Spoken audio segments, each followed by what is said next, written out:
Olá, seja bem-vindo ao programa Investidor em Ação, sempre aqui com dicas de investimentos para você aprender um pouco mais sobre esse mercado, esse segmento que você pode investir de fato e obter bons lucros. Para conversar com a gente, Gilvan Bueno, que é especialista em finanças e membro da Comissão Especial de Finanças do CRA-RJ. Seja bem-vindo.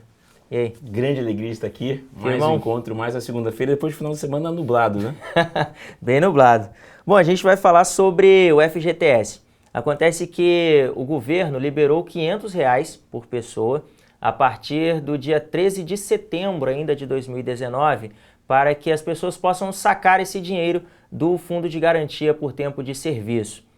E aí, quais vantagens tem de sacar ou de não sacar, o que vale mais a pena, como investir, como trabalhar com esse dinheiro, como não deixar que esse dinheiro na mão se torne um vendaval? Para conversar com a gente aqui, Gilvan, eu queria que você explicasse para a gente aí quanto o FGTS rende, explicasse dentro desse tripé aí das finanças o que é o FGTS, o que é bom nele.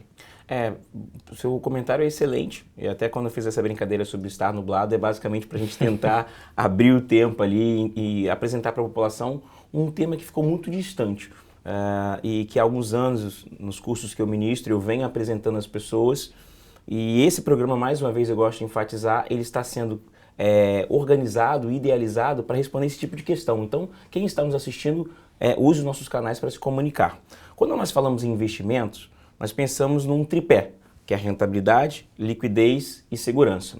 A rentabilidade é o dinheiro trabalhando a meu favor. É um termo muito cunhado naquele livro O Pai Rico, o Pai Pobre, né? Que você tem que fazer o dinheiro trabalhar para você. É até uma frase bonita dele, você fala, o dinheiro tem que trabalhar para mim.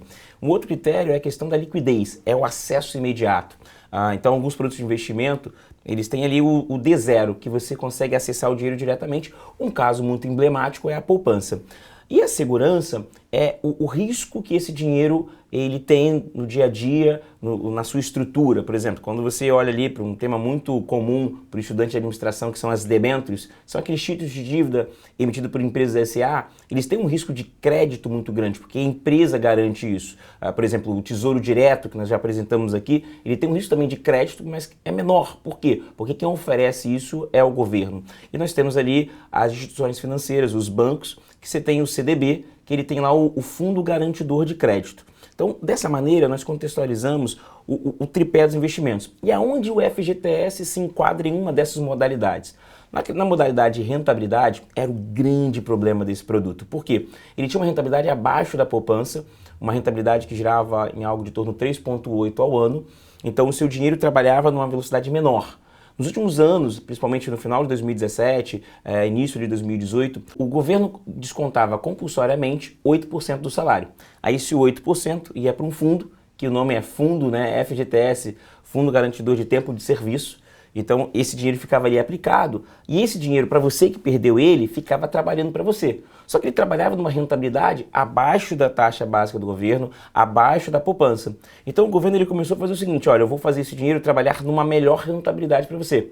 Porque no passado as pessoas falavam, quanto o FGTS faz meu dinheiro render, trabalha a meu favor? Muito baixo. Então o governo começou a estimular isso aqui. E aí até em 2017, se a memória não me emprega uma peça, ele permitiu as pessoas sacarem o seu fundo o seu FGTS. Bem, no aspecto liquidez, o FGTS ele tinha e continua tendo um problema, que é o acesso. Quem pede rescisão, perde a liquidez, né? Quem faz o acordo e consegue ali os 40% tem acesso imediato, mas quem pede demissão não tem acesso a ele.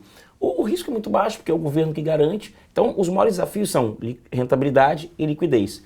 E aí o Fundo de Garantia é o melhor momento, acho que, da história do produto. Por quê? Porque a rentabilidade melhorou. O que o governo começou a fazer, Josué e nossos assinantes? Ele começou a pegar a rentabilidade desse saldo investido e distribuir, aumentar a rentabilidade. Isso foi ótimo, porque o fundo começou a oferecer uma rentabilidade muito parecida com o mercado financeiro.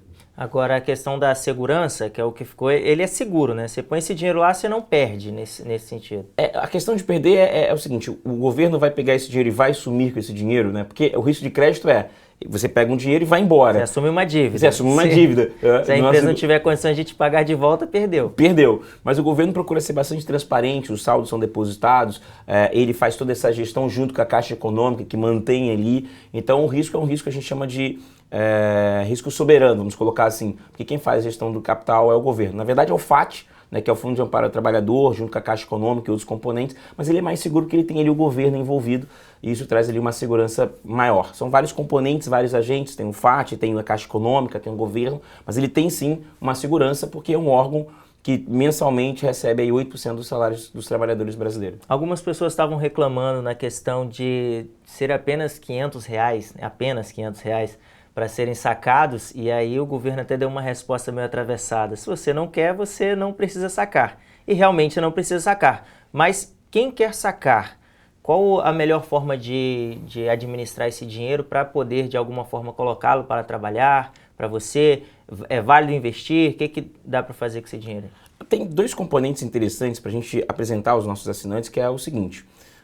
Hoje existem 12 milhões de desempregados, a atividade econômica no país está baixa e, consequentemente, as famílias estão se endividando. Ontem, sendo dados da CNC mostrando que, pelo 7º mês consecutivo, o endividamento das famílias está aumentando.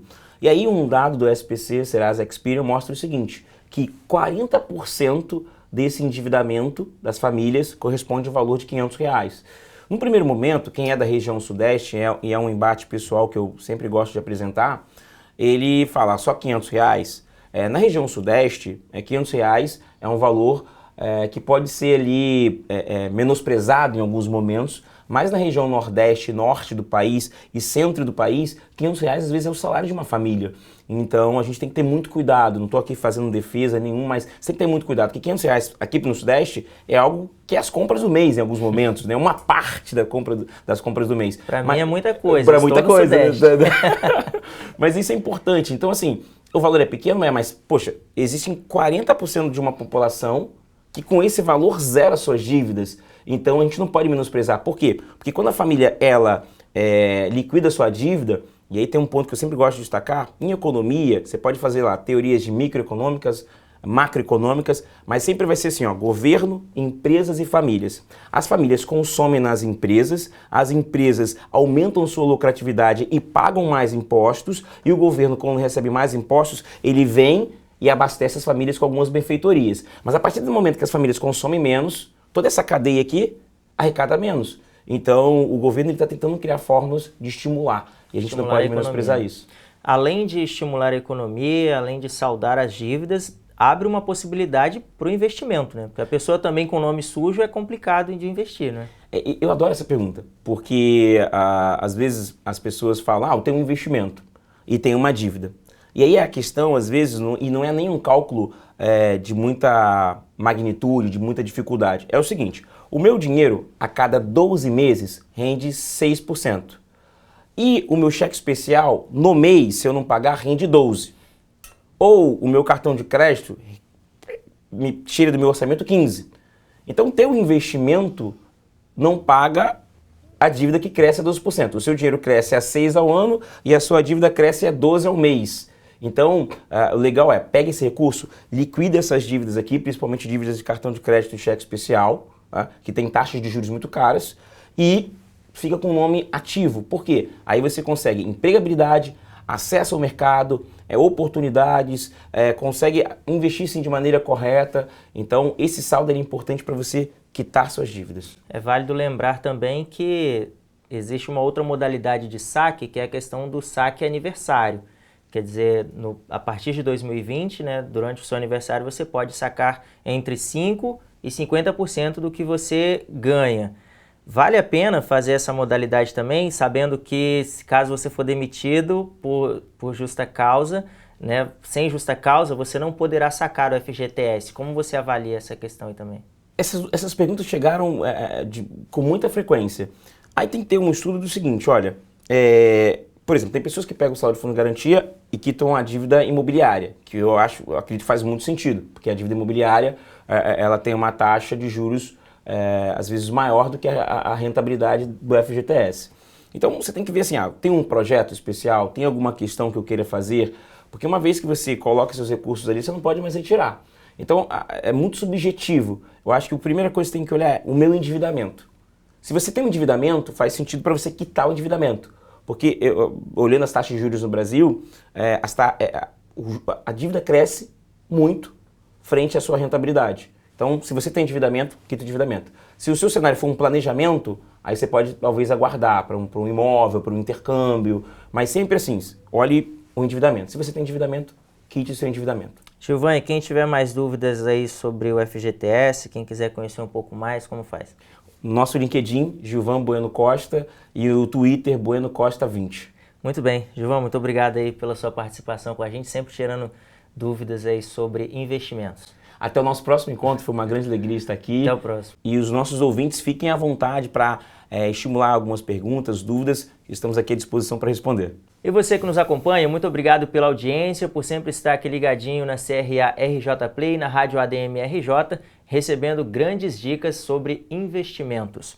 Fique bem e até o próximo Investidor em Ação.